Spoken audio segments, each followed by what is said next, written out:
and welcome to my Christmas edition of Cyberglass Ceiling. Today we're going to be talking about an old company I used to work for called AirWatch, and with me I have Dave Horton and Jamie Brown. Welcome. Hi, everyone. Hi, everyone. Dave? Yeah, I mean, AirWatch for me was kind of a platform for growth. Like if I look at one point in my career where I grew the most, it was actually joining AirWatch. Prior to AirWatch, I was an internal kind of application specialist for NHS and government.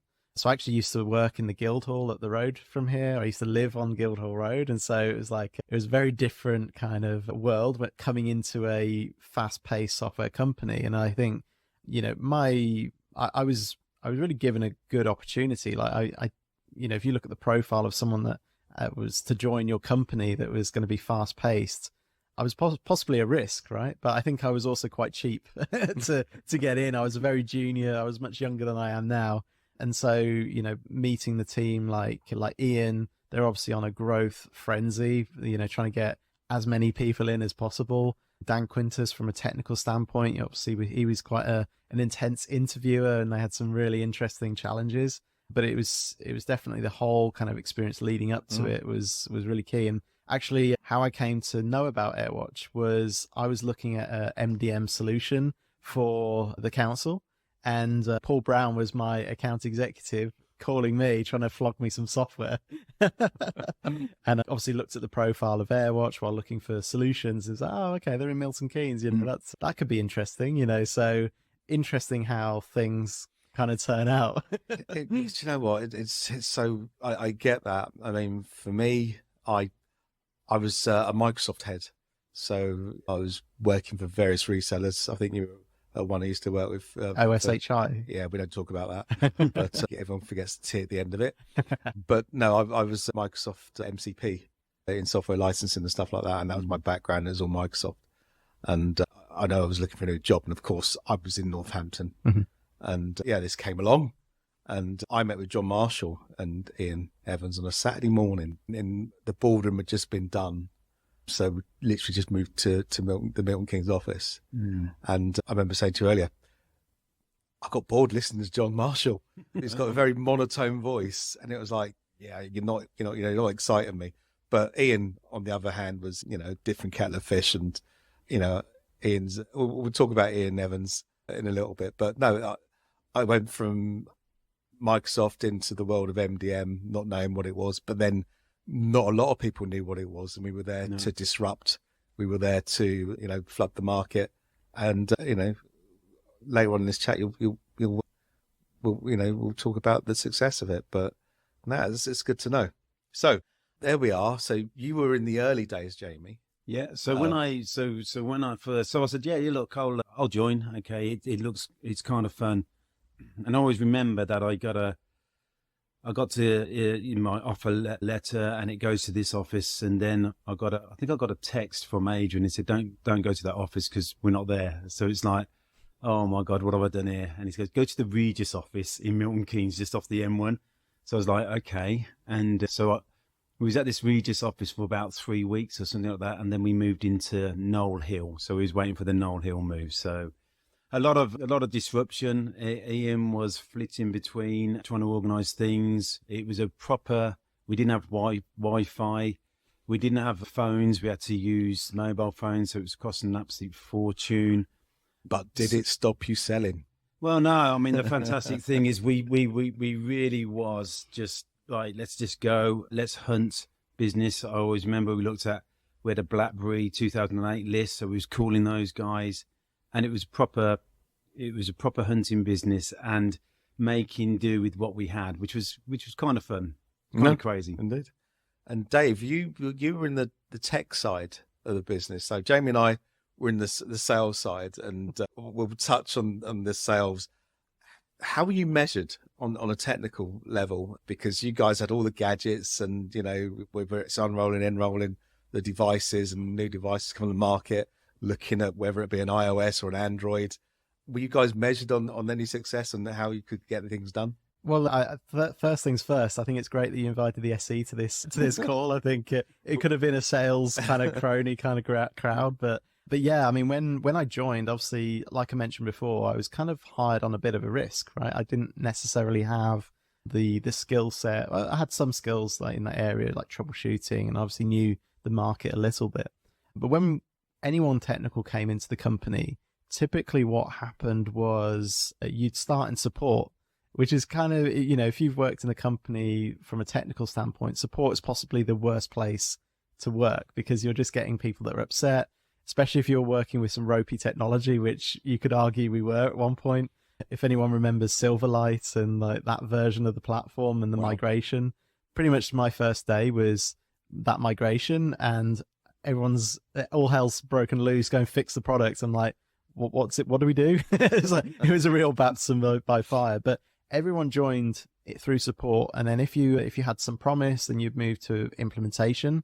And then if you had further promise and you could kind of handle customer objections and kind of lead a sales cycle, solutions engineering is kind of where people gravitated towards. So it was really interesting. I've actually tried to mirror similar things in companies since, but having that kind of path the way through to, have progression for someone technical, when it comes to measurement, I think initially it was like, how many tickets did you close? It was kind of the main objective. But as you started moving forwards, it was like, well, can you close a deal? Can you do a good demo? Can you speak on behalf of the company? Can you make sure that the sales team aren't selling fairy dust, to customers? And we were a lot of the time. I remember Ian Evans used this mantra where he said, make hay while the sun shines. That was one of his mantras. And, now looking back, you know exactly what he meant, because it was never going to last forever. In sales, as we were, of course, you're measured on your success, on how many deals you close. And I always remember the novelty items that, I've got a cube, you had the cubes, you had God knows what else. Yeah. And then the QBRs were these video to QBRs. I don't know where they went. I don't know who saw them. Personally, I thought it was a pile of crap. Yeah. I don't think it went anywhere. But it was like, when you do a QBR, and again, we're 10 years, what was it, 10 years, 11 years? Yeah. Since AirWatch, well, when I was at AirWatch in 2012 anyway. It's a case of now I'm head of sales and in management. I wouldn't do QBRs how we did QBRs, because we're going to pick out your faults and why didn't you do this and why didn't you do that. So what's your memory, Jamie, of? I think the first thing, the cubes were massive. I think it was such a simple idea, but it gave a real kudos to not just the salesperson, but the sales team. You've got to remember then we was very much working closely with our engineers. We was working really together to get from birth all the way through from a deal, which was really, really important. So I think some very cost-effective cubes were very effective with what they produced from the team as a whole, and that just speared everybody to go on. I think from the QBRs, it was such a fast-paced environment. It was important that we kept going, kept selling, but also kept innovating. And I think you've got to, from AirWatch, there was two things. It was a lightning-paced technology, and it was a real learning curve. And I think all of the engineers and certainly the development team worked wonders to get that out. And from a sales perspective, we really disrupted the market, and we were allowed to go into some big organizations and really make our mark. And also, and I think from an AirWatch perspective, the timing was just right. BlackBerry sort of like had the market there, and then all of these new solutions come out, like Android operating systems and obviously iPhone. And I think to have a hungry and humble team join or congeal within this Milton Keynes environment and then go with those gifts to the market and make sure our pricing was right, it worked well. So the QBRs were very interesting. I think as we sort of like grew, they got probably a little bit more intense, but then I think then we were just obviously on such a fast pace. I think, me looking back, we saw people, it's a sink or swim environment. I always look at AirWatch and I sort of smile and laugh and go, it's a bit like Wolf of Wall Street. Yeah. With or without the drugs or prostitution, allegedly. And I'll put allegedly in there. But it was that fast paced. Yeah. And us as sales guys, you could see that people who either sank or swam. and those that sank weren't there for very long. Yeah, you had to be. You had to be of the mindset that you're happy to go with the flow, and change is inevitable. It's not like you're going to change once a year because you're just done a release of your software. It's like change is happening every other day. Yep. And if you didn't like that environment, which a lot of people don't, because they like consistency and they like to know what they're doing this month, next month, of course, it's not going to be the environment for you. And rightly so, people shouldn't be working in an environment like that. But I think from an engineering perspective and from a sales perspective, those guys and girls that really enjoyed that pace and found it exciting. For me personally, I found it really super exciting. If it's the same stuff for a year or 18 months, I get personally bored. Yes, It's yeah, absolutely. I mean, that was a good thing about that product was it started out small. It was like, okay, John initially, it was wondering Wi-Fi, if you remember that term. It was basically, AirWatch was the management platform for hotspots for Wi-Fi in hotels in the US. And like when iOS came out with the first APIs to actually manage devices, overnight he came back from, an Apple conference or something, told the development team to stop what they were doing and focus on this. And that's how it kind of started, like for what we know, like the mobile device aspect. The interesting thing was obviously then you had the different flavors of Android, you had Windows Mobile, Windows Phone, you had the whole BlackBerry and Bez kind of integration and things like this. And we added new products, so like you had mobile content management, all of these things. Email, secure email.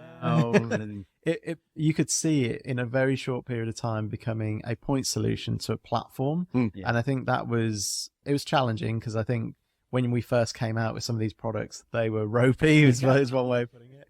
And I think the skill set that you had to have as a salesperson was to kind of convince the customer, look at where we've been, look at where we're going, this is what we got today, but if you come on board, like we'll look after you. And when I was working internal IT, I remember I was working for the NHS and the CEO wants email on his iPhone. At the time, the only way was to install 10 servers just so he could get email on his iPhone, right? And the MDM came along, made it incredibly simple for big enterprise to get everyone on their mobile, everyone to have. And it was such a lucrative thing that not everyone was doing. And so if you look back at when you joined at the perfect time because it was on the crest of a wave that was disruptive for the whole market.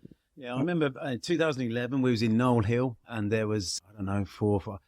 I remember it was the first year and we was just like finding our feet, getting a few sales in. And I was wondering, where's this going, with this technology? And then in 2012, we just had a massive explosion of staff from everywhere. And then you could see the vision that was there.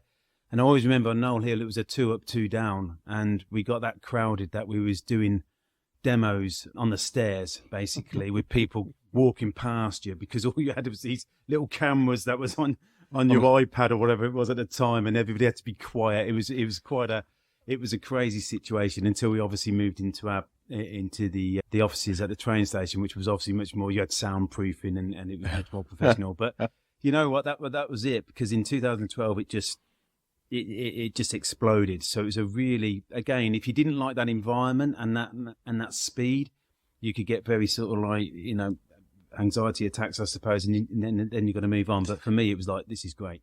No, indeed. And I was one of those in the early stages of 2012 that came in, and it was a busy time, busy hiring. They used to do the onboarding. Onboarding was a week, I think. Was it 2 weeks? Not sure. I think it was a week. And I remember I used to go in on a Friday afternoon after they would have their brains melted by this new technology, and I used to go, forget everything you ever heard. Mm-hmm. Okay, this and told them how it was. From a sales perspective, anyway. It's like you've got to follow the sales process. And, we had various sales guys that were coming in thinking, we're going to do this. And again, some crashed and some just flew in it.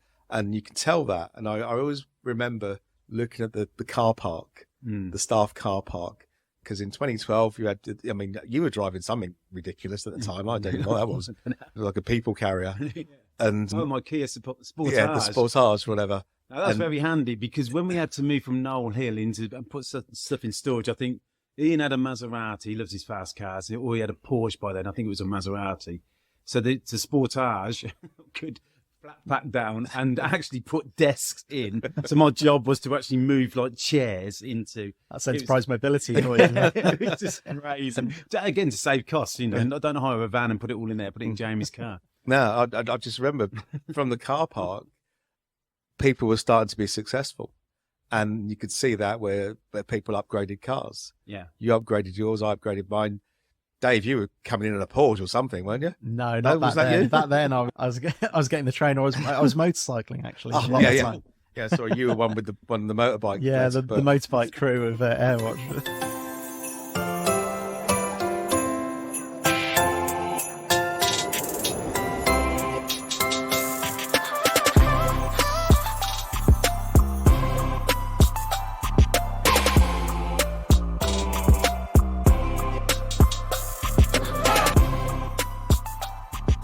Another thing I want to touch on is the B word, which is Brexit. And I'm only going to say this because do you think AirWatch should have been successful if Brexit had happened back in 2011, 2012? Because don't forget, we had Italians, we had the Spanish, we had the Dutch, we had Germans, we had the French, all in one office. And they came from abroad to come and work at AirWatch. I suppose now everybody's got used to sort of like teams and unified comms and that kind of stuff. But I think from a work ethic, from getting along with your colleagues and really truly understanding and also shouting around ideas, rights and wrongs, getting that team environment was absolutely important, I would say. I'd say people really, even the social side, you know, a lot of friendships were formed and still are. Still are, yeah. So I think never take away the power of people coming together and communicating that space. And I know we can do it all via Teams, but physically I think it's very important. It's interesting now when you've got to have this hybrid working environment and anybody looking now to, because one of the key things that came out of AirWatch, I think, was the dynamic, was just the excitement. And I think if you've done that on a Teams call, on Zoom call, I don't think you'll get that measure of excitement that you did physically being together. It was kind of like we were all in. It was proper all in, and then let's go for it. You know, you're on the bus, let's go, and let's go for this next 2 years. We can see where we're going to be in 2 years. Remotely, do you get the same? I don't know. I would question that you wouldn't. I think one thing to note, though, at that point in time, a lot of people that we hired were people from the European Union living in the UK, and it was seen as quite an attractive thing. Like, a lot of our kind of language support were actually people living in the UK that spoke Italian, French, German. And is that the same today? I think it is. I mean, I work for a company that is global. I manage a global team, and the UK is actually quite an attractive place for international companies. Like, time zone wise, you get an extra hour with the US that mainland Europe doesn't have. If you hire in France, it's very difficult to manage low performers and things like this. In the UK, it's kind of a nice balance between the very kind of liberal French side and the very draconian US side. It's kind of a happy medium for a lot of companies. So I think the biggest challenge that Brexit brings is that, you know, if you're a company and you've got like a legal entity in the UK, you've also got to have one in mainland Europe if you want to transact there. So I think there's some kind of legal and commercial reasons why you can invest in the UK, but it's been a bit more difficult now. You've got to also think broader and further into Europe. No, absolutely. And my personal opinion is that I don't think it would have worked as well, because I remember I was putting people up in my house before they found somewhere to live. They, you know, they'd come over from wherever. I remember there was a Spanish lad who goes, you know, yeah, you stay with me, had a spare room until they found a place. And it happened a couple of times as well. And of course, what's his name? Who's our buddy in Spain? Peter. Schusterman. Yes, Scooby-Doo. Scooby used to stay at mine when he flew in, even though he was, you know, working in the Netherlands or whatever, or living in Spain, working in the Netherlands. Yeah. He used to stay with me and we used to sort of commute in together. So it was interesting. But you're right, as a group, again, on the sales side of it, you probably missed this, Dave, but come Fridays, it was like, do you know what? We've worked hard all week. It was like 4:00. Music on, you know, everything was put away. The golf sets came out and we were doing the putting up and down. The music was playing And we were literally saying, okay, who's DJing this week? And what was the music? And then you had the French going, shush, I'm still working. I'm still working. Shut up, it's 5 o'clock. Do you know what I mean? And so you're right. There was this massive camaraderie that went on. Yeah. And, you know, whether you were German, French, Italians, going back to the Wolf of Wall Street times, let's say, the Christmas parties. Do you remember those? Vaguely. The first hour, I think. I think the best thing about the Christmas parties was that everyone knew it was going to be absolutely brilliant, and you were just guaranteed. I think that was the one time that the company were like, right, the budget's not a limit. Let's just celebrate a good year, and you know, have a good one. And you know, there was a lot of money put into them. The budget, you know, drinks on tap, basically. You didn't have to worry about any of that. I remember one story. There's one guy. We had the party at the zoo. That's it. Yeah. And we're not naming names, are we? No, well, you can do. I can't remember his name. Dave Coleman. Yeah, Coleman. Dave Coleman. Yeah, got lost in the zoo. Was in? That's the only time I think we had to. we had to invoke the HR next of kin policy because he just went AWOL. Yeah, and in the middle of Woburn Safari, it's like probably not the best place to go AWOL. We didn't see him for like 2 or 3 days. That was the thing. It was like, has he been eaten or something? We didn't know. Everyone was like, someone had to go around his house and bang on his door. But super concerned, weren't we? It was a bit crazy. It was like, what? And I just remember flipping heck. I just didn't drink that much. There was always some drama though. Every single Christmas party had a drama that was like commented on the following week. And was there a car crash in one, or someone left a car in a bush? I don't know. Would not surprise me. But I think you're right. I think everybody's sort of like, everybody in the company works so super hard all year, and of course we were all successful. And I think it was a proper let your hair down, guys.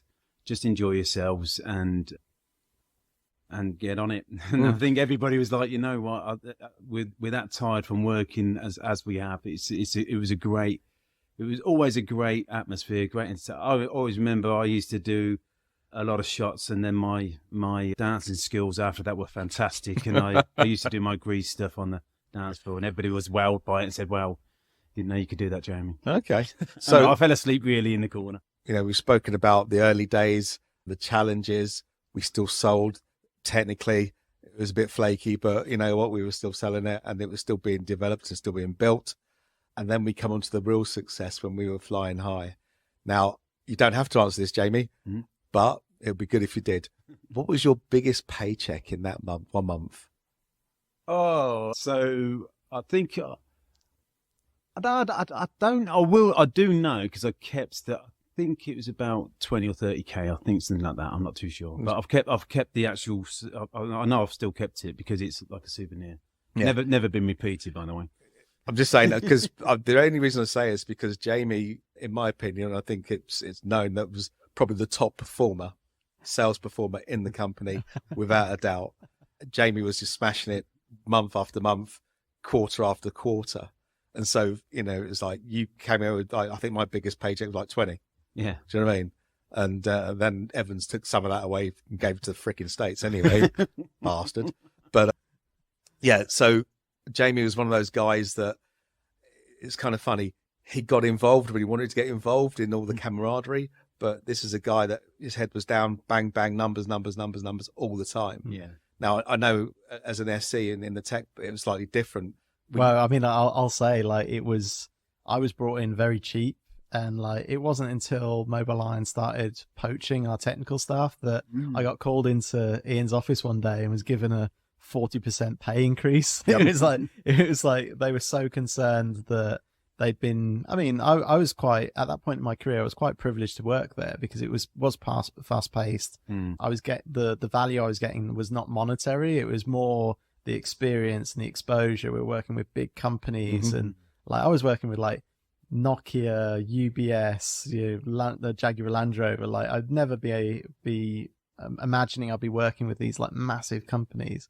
So I was very poorly paid, and I reflect on that now, and I'm like, I'm not bitter about it. You know, I got a small payout when VMware came in, but you know, it was the platform I needed to get onto the next step in the ladder, right? This is it, and I'll touch on that in a minute, but that brings me on to the sort of the announcement, the VMware announcement. Now, there was a lot of Chinese whispers going on. Where's Ian? No, he's gone to the States. And the way the company was being built, the structure of the sales force, you know, we had to have everything on there, and it had to be bomb proof for our sales force leads and what was going on and what was going to close and all the rest of it. We knew something was going on, but I personally was not aware of, No. you know, it was going to happen and the way it happened. We came in one morning, an email came out, didn't it? And I was like, what? And next thing you know, you got Zoe bringing in bottles of champagne everywhere. I'm like, oh, we've just been acquired. And I remember everyone was like, what's that mean for our shares?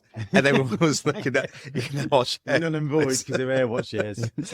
And it was like, oh, great, how much, you know, can we divest? That's the word? Yeah. There was a lot of share talk going around, but again. Yeah, investing and all that kind of stuff was every, 25% a year and all that kind of stuff. But the thing was like, is it AirWatch shares? Are they going to be converted? And VMware were superb. It's like, it's 1 for 1 and all that kind of stuff. But you still had to wait every year. People hanged on because they're like, you know what, I'm going to get me shares at least. So I think I was quite ignorant really about what that meant. Same as me. VMware coming in and purchasing on the face of it, it's like, wow, I'm a VMware employee. That can only be a good thing. And but I think, again, reflecting and having worked with some of the companies I've worked with since, that was the point where it went from startup to big corporate kind of company. And it was like, that was actually the time I kind of realized, I need to get out and, I need to move on. The bubble then was burst. It was interesting. And that was the change because, again, from a sales perspective, it was guys that were hungry, guys that wanted to do the sale from start to finish. And all of a sudden, when VMware came in, everything had to go via the channel. Yeah, and the other thing was that you was from selling AirWatch, you was a big fish in a small pond, and then selling AirWatch with VMware, you was a very small fish to the point where, you was a disruptor to the VMware sales rep, the core sales rep. So you couldn't even get to have that conversation and really drive. And one of the key things about being part of AirWatch, you was driving that. I say with your team, it was kind of like you own it. You was accountable, and it was great. So I'd work with Dave, and we'd work on a deal. We'll go to Jaguar Land Rover, and then we'll work that and really get bonded with those CIOs, security level people, everybody. And because obviously we had integrity and we had trust. But if you go there when VMware acquired, it was kind of like, well, Jaguar Land Rover is now owned by VMware, and it's a $80 million account. So you're 400 grand or whatever you're selling that AirWatch, you don't even come in there, guys. So basically stay away. And I think that was the thing. I think that's why things changed, right? Initially, AirWatch was so important to companies that they had to buy it. Yeah. There wasn't a Microsoft. There wasn't really anything else that you could buy in addition to an MDM. It was a point solution, and so people had to buy it. I think by the end, it was something that you would buy as well as some of the technology. So with like Intune and Microsoft, it's like, well, everything that I've seen from the AirWatch days is actually a consolidation of bigger companies. So like Citrix took on, whatever that solution. Was it Fiber? Was it FiberLink? I don't know. I think it was FiberLink got bought by one, didn't they? Yeah, and like the Mobile Iron is now with Ivanti. Yeah, it all starts consolidating until you've got the market today where you still got VMware, but a lot of people go for Intune because you get it free with Office 365 and things like this. And so going from a point solution to part of a broader topic, I think that's why things got less fun for the sales team, was that not just the acquisition, but also the market consolidated. And so it's bound to, any technology that is so disruptive is ultimately going to get acquired at some point, or IPO if it's great. But it's that's the problem, I think, with finding something so disruptive in the market. Yeah. And why it can't last forever. No, and that's probably why Ian said at the time, make hay while the sun shines. We are there. We are super important as a technology. We are unique. But, in 36 months, we're just going to be a commodity product, and we're going to get soaked into that. 100%. And I suppose when the acquisition happened, we knew that at some point the writing was on the wall, because we then had to become more corporate. They brought in different people. HR, we had to. Yeah, we're not going to talk about. We can talk about HR, but Adrian went, I went. Yeah. Before that, when Adrian went, they brought in some guy. But I think that's really important, because the atmosphere that we created up to that point, like Thirsty Thursdays, like having the music playing on a 4 o'clock because we've worked super hard on a Friday just to chill out for the weekend, we kind of like lost that spirit. Yeah. And we weren't allowed to carry on that. And it was a bit of a like, drain yourself down, have a nice weekend, because on Monday morning, you've got to be on it again. And it was that intense atmosphere. And like everybody was like accepting of that. And I think when you get to that corporate level, like you say with VMware, where you've got other people walking around and it's like, oh, can I say this? Can I say that? What am I supposed to do? It's all, people just got very, very... and that was the downfall of some people, let's say. Yeah, well, but also going to Dave's point, it then becomes a bit of a boring environment to work in, because the fun just got zapped out of it. And it was kind of like, don't know if I like this now. What that meant for us as individuals, and the good news is that recruiters and employers were looking at people from AirWatch and saying, we want people like that in our organization.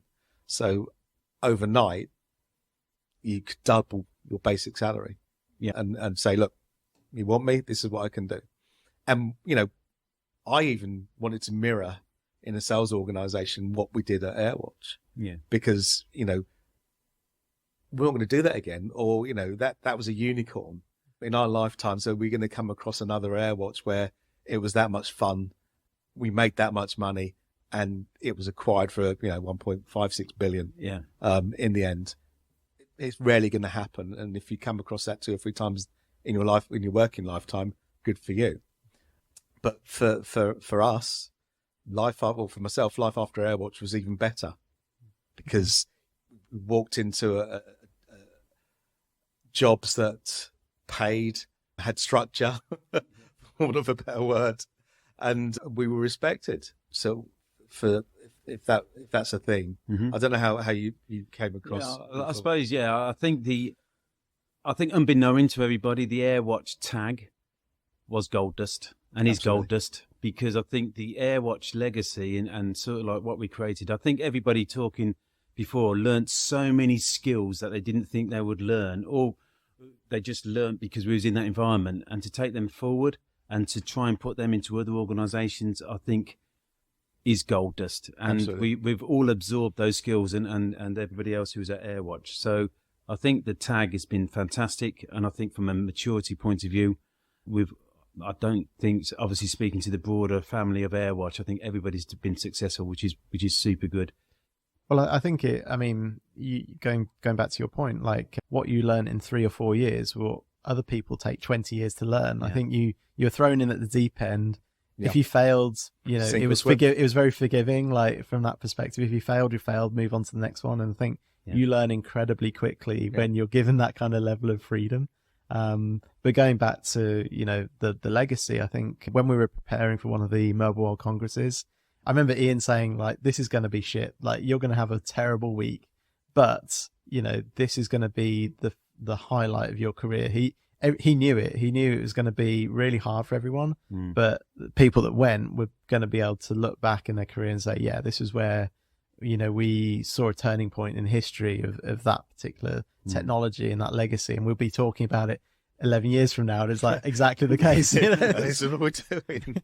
And talk about legacy. So when I remember it's still like it was yesterday, we're still in touch. I mean, Jamie and I, we lived in the same town until I moved to the country. But one of the strangest things is that a lot of the AirWatch employees are still in touch with each other, seeing how everyone's doing, all the rest of it. And there was this little chat about, the office is closing.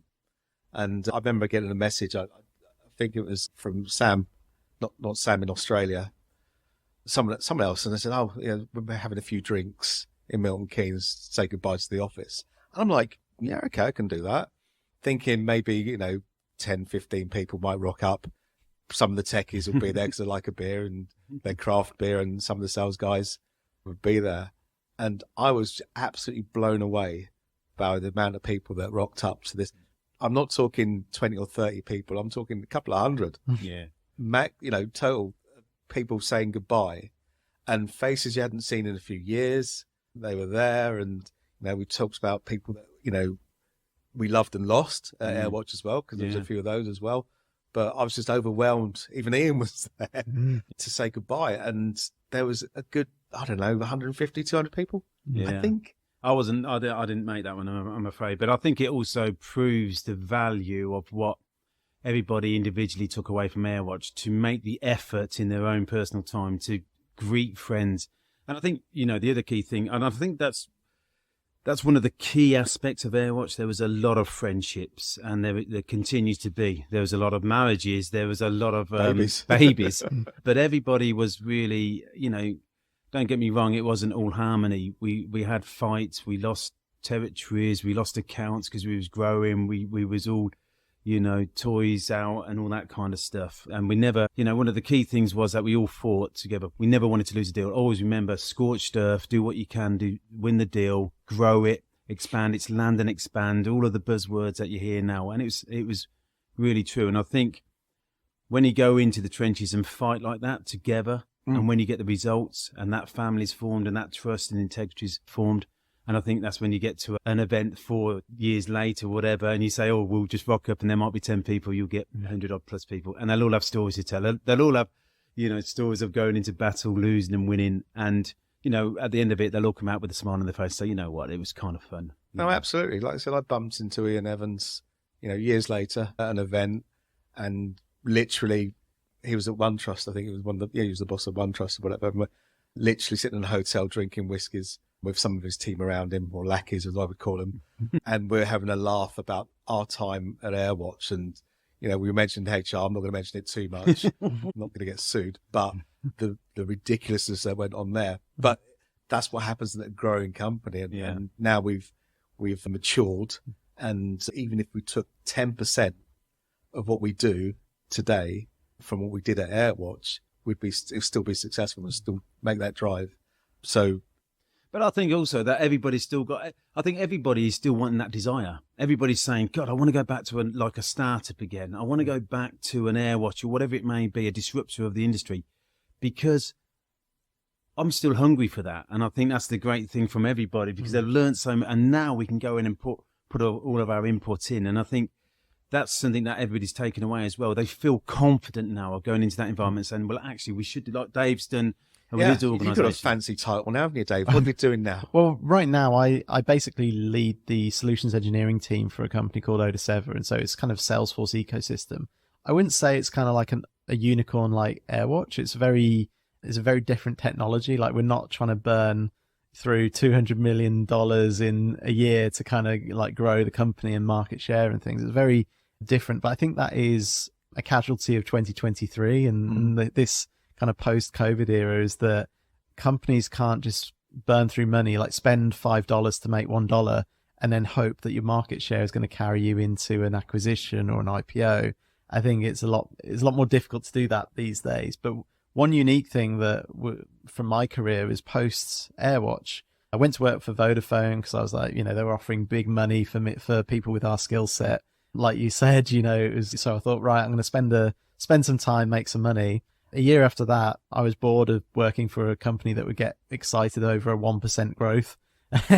And so, I was quite thirsty for that startup mentality again. And obviously, OneTrust has a lot of DNA in AirWatch. Absolutely. And subsequently Manhattan Associates. Those three companies are kind of children and grandchildren of each all other. interlinked. And so I was the first direct hire in EMEA for OneTrust, reporting to the CEO then, which was a ex-AirWatch product manager, Kabir. 6 months into that journey, we were going through rapid hiring, and we had a lot of money from John because he was bankrolling the seed round. Ian Evans walks in one day, announces he's the managing director of OneTrust. I'm like, I was excited. I mean, he you knew if Ian was going to be involved in it, there was going to be some fire, there was going to be some growth and potential, and it actually gave me a bit of reassurance as to the company that I was in.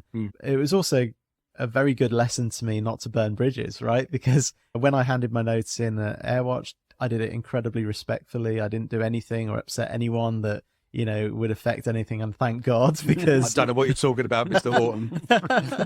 it would have been really awkward to then, you know, have Ian as your managing director part 2 and, you know, to make a success of it. So I was quite fortunate in a way, because obviously a completely different arena. It was data privacy as a result of GDPR and things. Like, we were building technology that solved that problem. And so maybe in a similar way, but maybe not with the same level of excitement with like mobility. It was the same kind of, there's a product in the market, it's new to every enterprise, there's no solution that does it yet, and so it's kind of on the cusp of something. So that company's obviously gone on to be, you know, very valuable. It's very big now. You know, they've got a valuation of like 5 or 6 billion. You know, it's a super successful. But yeah, I had a really unique kind of story, because a lot of the people that went to work for OneTrust, you know, there's a lot of people that came to work there, like Blake Brannon, for example. Yeah. You know, he came to join OneTrust. I was working with him very closely. A lot of the people that Ian was managing, like Christoph, and, you know, some of these people, it was part 2. You know, it was, I think it wasn't the same camaraderie that AirWatch had. I think AirWatch was a very special point in time, but it was a different company, because OneTrust, I don't think Ian had the same autonomy that he had at AirWatch. At AirWatch, he was just given a bucket load of cash and said, right, build me an EMEA, you know, company. And he did that excellently. Yeah, he didn't have that autonomy. Yeah. But And Jamie, from the AirWatch days, how have you gone? Because, as again, I will say it, and I've even said it in interviews, you know, the best sales guy at AirWatch was Jamie Brown. Don't care, hands down. We was part of a team. I'm humble and thanks for that. But I think we were all super successful, certainly at AirWatch, and we all had that hunger and desire. I think from AirWatch, I've stayed in that EUC space, which has been good. But I think, like most organisations, getting back to that hungry startup organisation is what we all thrive. Is where our skill sets are. So yeah, been good now. Probably at the latter end of my career, but then I also, you know, think, you know, when you think AirWatch was 10 years ago, could I do it all again? I think, yeah, because I think the excitement's still there. And I think as we've matured, we're still fighting fit. So, and I'm sure if I went to the gang now and said, look, you know, we're going to form a company and it's going to be headquartered in Northampton because Dave can get here and you're away now. I'm sure everybody will say, look, where do I sign and where do I start? No, I'd second that 100%. And it's always something in the back of my mind. Who can I get? Who can we grab and whatever? Yeah. You know, from my point of view, I can't really complain. Career went up and up. I'm now head of sales for UK, Europe. I work with the big banks. I do this, of course, which gives me some great autonomy to interview CISOs and C-level people and understand their journeys. But yeah, this episode was about discussing AirWatch, the fun times, the Wolf of Wall Street times, as I call them. You know, we don't have to touch on all individuals, but, you know, I will say that, do you know what? Ian Evans did a damn good job. Yeah. Still shake your hand and check your rings afterwards, but he did an amazing job of finding people, building this business and making a lot of people successful. He did. You know, I touched on the car park thing and, you know, over the months and years, you saw the cars get, you know, faster and bigger and louder. And for me, that's where you can see the success. So yeah, I'm going to thank you both for coming. I know the likes of Morenza tried to get here, but there was a big traffic jam down here. Ross Cleary tried to get here, new job, so he couldn't do that. Spano, he would have been great, but he's stuck in Italy. So that's a good thing. That's a good thing. Don't know. We'll probably do a part 2 at some point and get some of the gang together, talk about that. But David, Jamie, thank you for joining me on this Christmas special.